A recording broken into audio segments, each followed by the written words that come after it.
نصوم نهارنا حبا وشوقا ونرجو العفو من رب الأماني. ہمارے ہاں یہ ہوتا ہے کہ ہم احساس نہیں پیدا کرتے بلکہ اپنی غلطیوں پر اپنی کمزوریوں پر دلائل دیتے ہیں. ہم یہ کہتے ہیں جناب یہ فلاں وجہ بنی تو مجھے یہ کرنا پڑا. میں نے ایسے نادان لوگ بھی زندگی میں دیکھے کہ ان سے قتل ہو گیا ہے. جس نے جان بوجھ کر کسی مومن کو قتل کیا اس کی سزا جہنم ہے. قتل ہو گیا تو ان سے سوال کیا گیا تو کہنے لگے اس نے مجھے گالی دی تھی. پھر میں کیا کرتا؟ نہیں، اپنی اتنی بڑی کوتاہی پر بھی وہ بجائے شرمسار ہونے کر بجائے 2 قدم پیچھے ہٹنے کے اس پر بھی لوگ دلائل دیتے ہیں.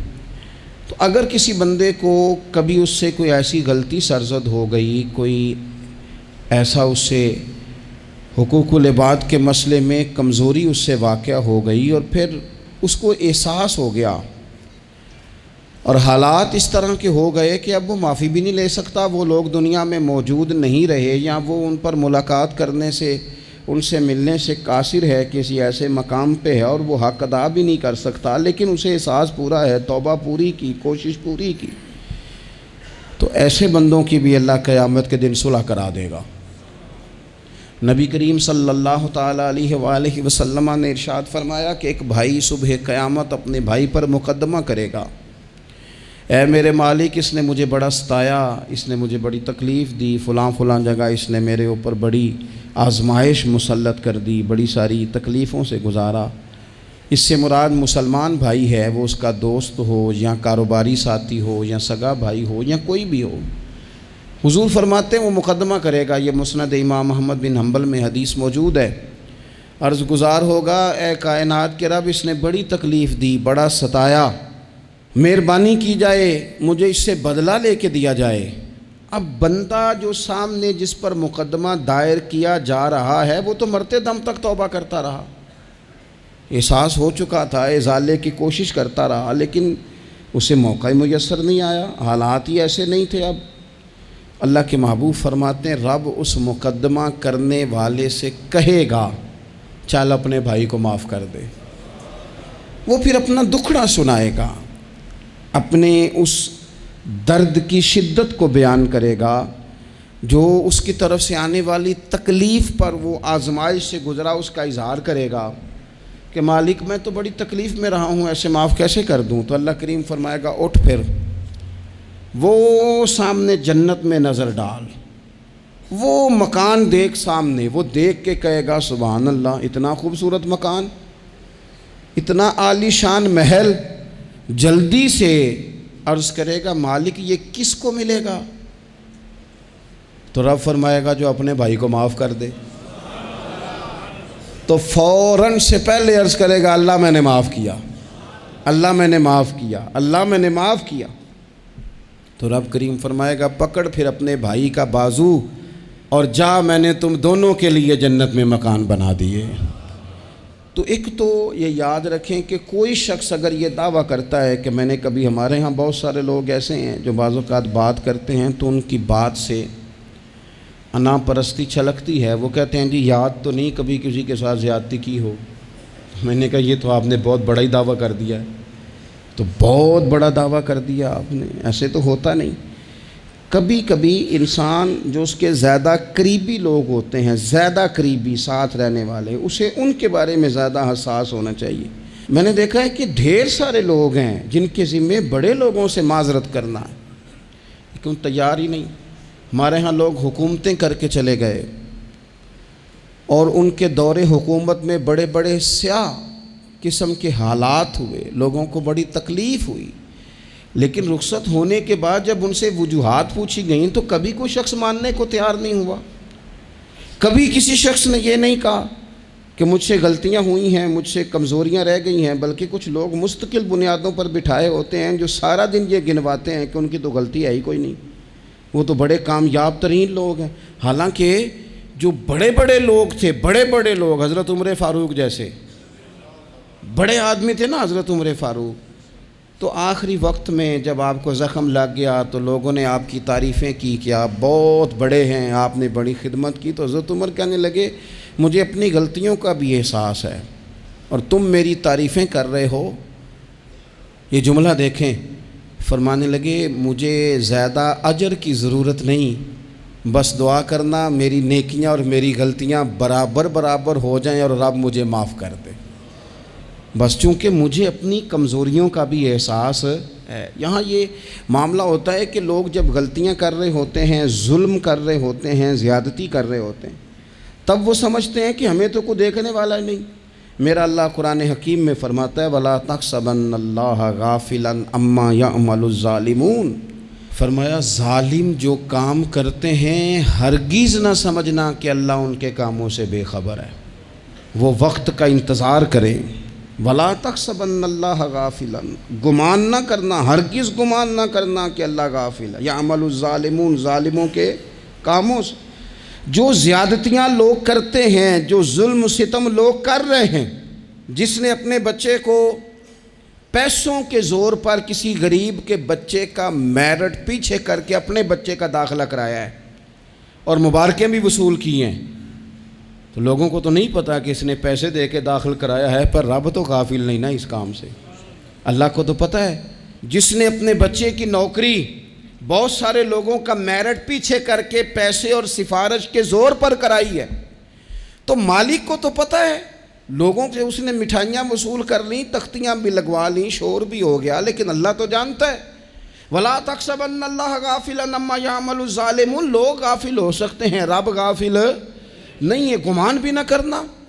جس بندے نے اپنا مقدمہ وکیلوں کی فیسوں کے زور پر جیت لیا ہے اور غریب کچہری سے نکلتے وقت کہہ رہا تھا کہ غریبوں کو انصاف نہیں ملا کرتا، تو چلو اخبار میں تو خبر تیری فتح کی آ گئی، پر رب تو غافل نہیں ہے نا۔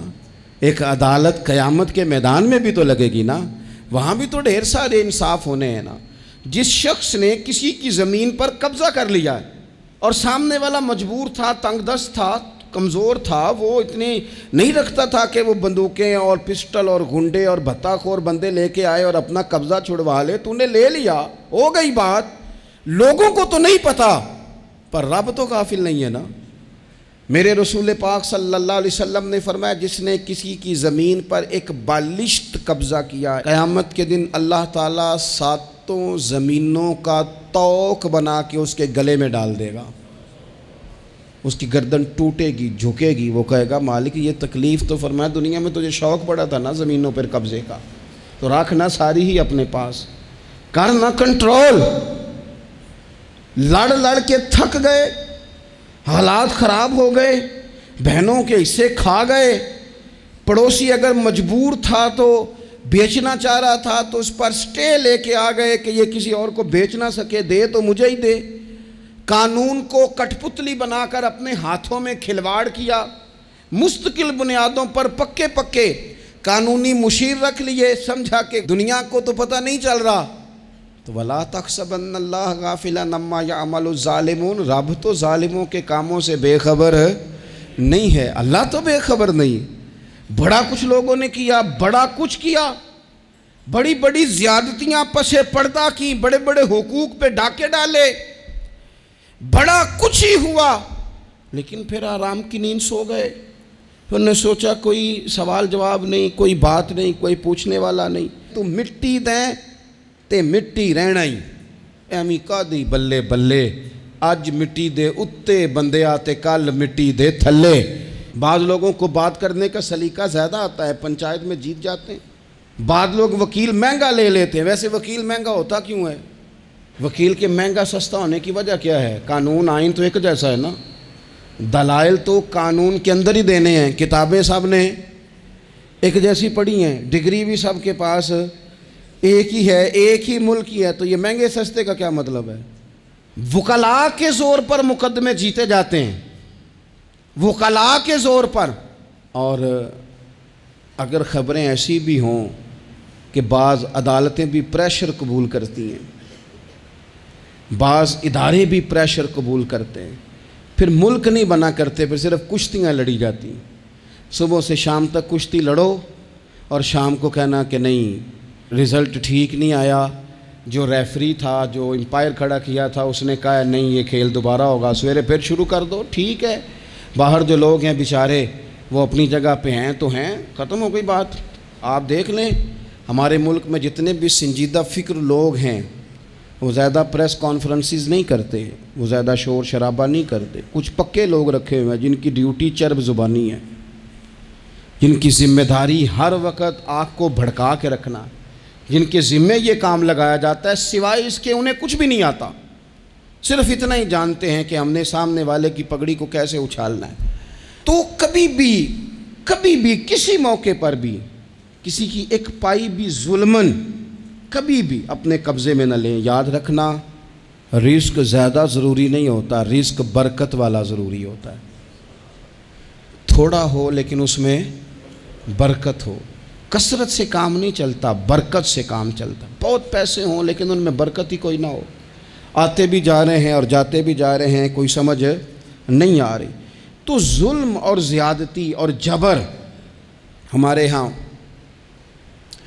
یہ دور بدل گیا، میڈیا لوگوں کی جیب میں آ گیا، آسانی ہو گئی، سیٹلائٹ کا سسٹم آ گیا، دور دراز کونوں میں لوگ اپنی بات لوگوں تک پہنچانے کا ذریعہ حاصل کر سکے، ساری آسانیاں ہو گئیں، ہر چیز لوگوں کو میسر آ گئی، تیزی ہو گئی، لیکن سچ پھر بھی نہیں عام ہو سکا، حقیقت پسندی کے دعوے لوگوں نے پھر بھی نہیں کیے، اگر کوئی چیز عام ہوئی بھی تو وہی جھوٹ، وہی بددیانتی، وہی ظلم و ستم۔ آپ دیکھ لیں کوئی ایک کیس بھی کبھی آتا ہے میدان میں، ایک کیس بھی، اور 4 دن اپنی فیس بک کی بات بڑھانے کے لیے اس پر شور بھی کیا جاتا ہے، پھر وہ دب جاتا ہے، پھر اس کے بعد وہ قصہ پارینہ ہو جاتا ہے۔ جب ظلم حد سے بڑھ جاتا ہے پھر انسان کا اپنا وجود بھی اس کے لیے باعث عار بن جاتا ہے۔ ابن حجر کہتے ہیں کہ ایک شخص کو میں نے ایک مقام پہ دیکھا، وہ میرے علاقے کا تگڑا بندہ تھا، سیاںا بندہ تھا، مالدار تھا، اب کیا کہتے ہیں پنجابی میں ڈنڈی پٹی بڑی قائم تھی، بڑا اس کا دبدبا تنا تھا، لیکن میں نے اسے طبیب کی دکان پر لیٹے ہوئے دیکھا تو اس کے وجود سے پیپ نکلتی تھی۔ میں نے اسے کہا یار تیرے نام سے تو لوگ خوف زدہ رہتے تھے، تیرا نام لے کے تو لوگ بچوں کو ڈرایا کرتے تھے، تیرے سے انسلاک رکھنے والے تو بازاروں میں گردنیں اونچی کر کے چلتے، تجھے کیا ہوا؟ تو کہنے لگا بس جب خدا کا حکم آیا، جب اللہ کی حکمت کا غلبہ ہوا، جب تک اس نے ڈھیل دی تو دی، لیکن جب وہ پکڑنے پہ آیا تو پھر حال یہ ہوا کہ ایک غریب مچھیرا مچھلیاں پکڑنے کے لیے دریا میں سارا دن بیٹھا رہا، اسے مچھلی نہ ملی، شام کو روئی پڑا کہ مالک میرے تو بچوں کے پاس کھانے کو بھی کوئی شے نہیں، تو ایک مچھلی شام کو بڑی محنت کے بعد ایک بڑی مچھلی اس کے ہاتھ لگی۔ ان دنوں نہ مچھلیاں ملتی تھی نہ گوشت ملتا تھا، وہ بیچارہ ایک مچھلی لے کے جا رہا تھا اپنے گھر کی جانب، تو سامنے اسے میں آ گیا، جو طریقہ ہوتا ہے کدھر لے کے جا رہے ہو، کہاں سے لی ہے؟ تو کہتے اس نے کہا صاحب مجھے پتہ ہے آپ مجھ سے چھین لیں گے، لیکن میرے بچے صبح سے بھوکے ہیں، یہی میرا روزگار ہے، آج مجھے کچھ نہیں میسر آیا، میں نے اس مچھلی کو لیا ہے، مجھے تو بیچنے کو بھی کچھ نہیں ملا، پتہ نہیں مجھے پکانی کس طرح ہے، تو یہ ایک مچھلی میرے بچوں کی خوراک بنے گی، کل لوٹ لینا، پرسوں لوٹ لینا، تمہارا تو کام ہی لوٹنا ہے، چلو کچھ دن کے لیے ہاتھ روک لو۔ کہتے ہیں اس نے جب یہ کہا تو میں نے ایک تھپڑ مارا اور اس آدمی سے مچھلی چھین کر میں نے اسے پکڑ کے گھر لا رہا تھا، میں اس مچھلی نے، حالانکہ مچھلیاں کاٹا نہیں کرتی، کہنے لگا اس مچھلی نے ناخن پر میرے پورے پر تھوڑا سا کاٹا ہے، اور میں نے کہا کوئی بات نہیں، مچھلی ذرا بڑی تھی، اس نے کاٹ لیا، میں نے تھوڑی سی پٹی باندھی اور گھر والوں کو کہا مچھلی پکا دیں، انہوں نے پکائی، کھائی، کچھ پتہ ہی نہیں تھا، 2-4 دن گزرے ہیں تو زخم آگے بڑھنے لگا ہے، طبیب کو دکھایا ہے تو اس نے کہا یہ تو انگلی کاٹنی پڑے گی، کہتا ہے وہ انگلی کٹوائی، 1 ہفتہ نہیں گزرا تھا کہ زخم آگے بڑھا، تو پھر وہ ہاتھ کی طرف بڑھا تو میں نے جا کے دکھایا تو اس نے کہا ہاتھ بھی کاٹنا پڑے گا، سارا بازو کٹوا چکا ہوں، رات کو نیند نہیں آتی، ایک لقمہ پیٹ میں نہیں گزرتا، میرے بچے، میرے بھتیجے، میرے بھائی، میرے عزیز گلی گلی اس غریب کو ڈھونڈتے پھرتے ہیں جس کا نام بھی ہم کوئی نہیں جانتے، تھک گئے تلاش کر کر کے، خدا جانے کہاں چھپ گیا اللہ کی اتنی بڑی زمین میں، وہ ملتا نہیں، میں سو نہیں پاتا۔ کہنے لگے شیخ میرے لیے دعا کر دو، مجھے کچھ نہیں چاہیے، بس وہ مجھے مل جائے اور میں اس سے معافی لے لوں، بس وہ مجھے معاف کر دے، 2 جملے معاف، جیسے بھی ہوگا میں منا لوں گا، بندہ درکار ہے۔ ابن حجر نے لکھا ہے، کہتے ہیں وہ تڑپتا رہا، روتا رہا، آہوزاری کرتا رہا۔ میں نے بھی اس کے لیے دعا کی کہ اللہ کرے وہ شخص تجھے مل جائے۔ پھر کچھ دنوں کے بعد مجھے کسی نے بتایا کہ مر تو گیا ہے تڑپ کے، پر اس سے معافی کا موقع میسر نہیں آیا۔ دوستو، زندگی میں کچھ کام ایسے ہم کرتے ہیں، وہ راز گرچہ ہمارے سینوں میں دفن ہوتے ہیں، لیکن کہیں ظلماً زیادتی کے ساتھ ہم نے 4 پیسے بھی کسی کے ہڑپ کیے۔ کام محنت کرنی نہیں، جی چرانا ہے، کوشش کرنی نہیں، جی چرانا ہے۔ ملا رومی رحمۃ اللہ تعالیٰ علیہ نے لکھا ہے، جو آدمی ظلماً چیزیں کھانے کا عادی ہو جاتا ہے، اس کے منہ کو وہ بدبودار ذائقہ لگ جاتا ہے، وہ خدا سے معافی مانگے کہ یہ کیا میرے منہ کو گند لگ گیا ہے کہ ہمیشہ ناجائز کی ہی لذت آنے لگی، حرام کی لذت آنے لگی، اسے پھر وہ حلال کا ذائقہ ہی نصیب نہیں ہوتا۔ اپنی زندگی میں جائز پیسہ، رزق حلال، طیب، طاہر، صاف ستھرا، کبھی ظلم نہ کریں، کبھی زیادتی نہ کریں۔ کبھی حضرت سعد بن ابی وقاص رضی اللہ تعالیٰ عنہ کچھ بانٹ رہے تھے، تو ایک شخص نے آ کے کہا، یہ بخاری میں آپ کو ملے گا، اس نے آپ پر 3 الزام لگائے۔ کہنے لگا ایک تو آپ جہاد پہ نہیں جاتے، حالانکہ بڑے مجاہد تھے، دوسرا بانٹنے میں احتیاط نہیں کرتے، تیسرا جناب آپ غریبوں کو ترجیح نہیں دیتے۔ 3 الزام اس طرح کے اس نے آپ پہ لگائے، ناانصافی کا، معاذ اللہ، جنگ پہ نہ جانے کا۔ اب حضرت سعد بن ابی وقاص کو بڑی تکلیف ہوئی۔ بد دعاؤں سے بچنا چاہیے۔ حضور نے نام لے کے کہا مظلوم کی بد دعا سے بچنا۔ دکاندار کپڑے دیکھ کے اہمیت دیتا ہے، کپڑے دیکھ کے، اگر دکان پہ چڑھنے والا مہنگے کپڑے پہن کے چڑھا ہے تو اٹھ کے کھڑے ہو کے مال دکھاتا ہے۔ اگر کپڑے پھٹے پرانے ہیں اور خاتون نے جو گود میں بچہ اٹھایا ہے وہ بھی غریب ہے تو کہتا چل چل، انہیں خریدنا کچھ ہے نہیں۔ یہاں سے ظلم شروع ہوتا ہے، یہاں سے بندہ دیکھ کر لوگ اس کے ساتھ رویہ اختیار کرتے ہیں۔ بندہ دیکھ کر، میری غربت نے کیا مجھ کو زمانے میں بدنام، تیری دولت نے تیرے عیب چھپا رکھے۔ حضور فرمانے لگے مظلوم کی بد دعا سے بچنا، جب وہ اپنے ہاتھ اٹھاتا ہے نا رب کی بارگاہ میں، تو پھر آسمان کو بھی حکم ہوتا ہے تو درمیان میں ہٹ جا، کوئی شے نہ آئے، اسے سیدھا اللہ کی بارگاہ میں پہنچنے دے۔ ہٹ جاتی ہے ہر چیز۔ مظلوم کی بد دعا سے بچو۔ حضرت سعد عزت دار آدمی تھے، لوگ عزت داروں پر بھی ظلم کرنے سے باز نہیں آتے۔ حضور کے غلام تھے، نبی پاک کے سچے سچے صحابی تھے، اس نے جھٹ سے منہ کھولا الزام لگا دیا، سوچا سمجھا ہی نہیں کہ میں اس شخص کے بارے میں بات کر رہا ہوں جس کی صبح اور شام میں حضور کے ساتھ وفا کرتے گزر گئیں، بخاری میں موجود ہے۔ ظلمن بات کی، ظلمن، کہنے لگا نہ جہاد پہ جاتے ہو، نہ مال غنیمت انصاف سے بانٹتے ہو، نہ عدل کرتے ہو، الزامات لگاتا۔ حضرت سعد چپ کر گئے۔ کئی دفعہ نفیس آدمی وہ اس کو تکلیف ہوتی ہے وضاحت دیتے بھی کہ میں وضاحت دوں، اب یقین کریں وضاحت دیتے بھی تکلیف ہوتی ہے۔ حضرت سعد بن ابی وقاص خاموش ہو گئے، چپ کر گئے۔ لیکن اس وقت سے ڈرنا چاہیے جب کوئی اپنا مقدمہ رب کی بارگاہ میں پیش کرے، رات کو اللہ کے حضور شکایت کرے۔ حضرت سعد بن ابی وقاص نے 3 دعائیں کی اس کے لیے، دعائے ضرر، بد دعائیں دی 3۔ کون سی؟ کہا اے اللہ اس کی عمر لمبی کر دے، اے اللہ اس کا فقر بڑھا دے۔ تیسرا کہا اے اللہ اسے فتنوں میں مبتلا کر، اس نے مجھے اذیت دی، تکلیف دی۔ میں نے تو ساری زندگی وفاداری میں گزاری اور یہ مجھے کیا کہہ گیا جاتے ہوئے. ایک تابعی بزرگ ہیں، وہ فرماتے ہیں، اور بخاری میں موجود ہے، تابعی بزرگ فرماتے ہیں میں نے اس بوڑھے کو دیکھا، اتنی عمر لمبی ہو گئی تھی کہ بھویں جھک گئی تھیں، اور حال یہ تھا کہ مانگتا پھرتا تھا. ایک دفعہ روٹی کھاتا تو بھوک ختم نہ ہوتی، پھر مانگنا شروع کر دیتا، فقر لمبا ہو گیا. اور فرماتے ہیں فتنے کا یہ حال تھا کہ نہ اب خواہش تھی نہ اس کے وجود میں اتنی طاقت تھی، لیکن راہ سے گزرتے معاذ اللہ ثم معاذ اللہ کسی خاتون کو چھیڑ دیتا، اسے جوتے پڑتے، اسے تکلیف ہوتی. تو جب لوگ اسے پوچھتے یہ تو کیا کرتا ہے، تو کہتا یہ حضرت سعد بن ابی وقاص کی دعا ہے جو میرا پیچھا کرتی. یہ میں نے ان پر ظلم کیا، زیادتی کی، الزامات لگائے، دل توڑا، تو یہ دعا ہے جو مجھے جینے نہیں دیتی. خدا را اپنے لہجوں پر، اپنے انداز پر تھوڑی توجہ دیں.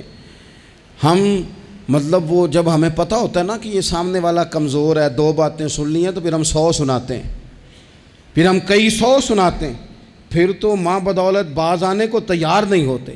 کبھی بھی کسی پر ظلم نہ کریں، زیادتی کا مزاج نہ بنائیں، تکلیف نہ دیں. ہمارا وجود، ہمارا لہجہ، ہمارا اٹھنا بیٹھنا کبھی کسی کے لیے بوجھ کا باعث نہ بنے. ٹھیک ہے، بعض لوگوں کے شر سے ڈرتے ہیں، بعض لوگوں کی ضد سے ڈرتے ہیں، بعض لوگ رٹا بڑا ڈالتے ہیں تو رٹے سے ڈرتے ہیں، خاموشی سے نکل جاتے ہیں. اس کا مطلب یہ نہیں ہوتا. وہ حضور نے فرمایا مومن نرم دل ہوتا ہے، سامنے والا سمجھ لیتا ہے شاید بزدل ہے، اس کو پتہ ہی کوئی نہیں، وہ تو نرم دل ہے. یاد رکھنا کچھ بدلے صبح قیامت اللہ کے حضور بھی پیش ہوں گے.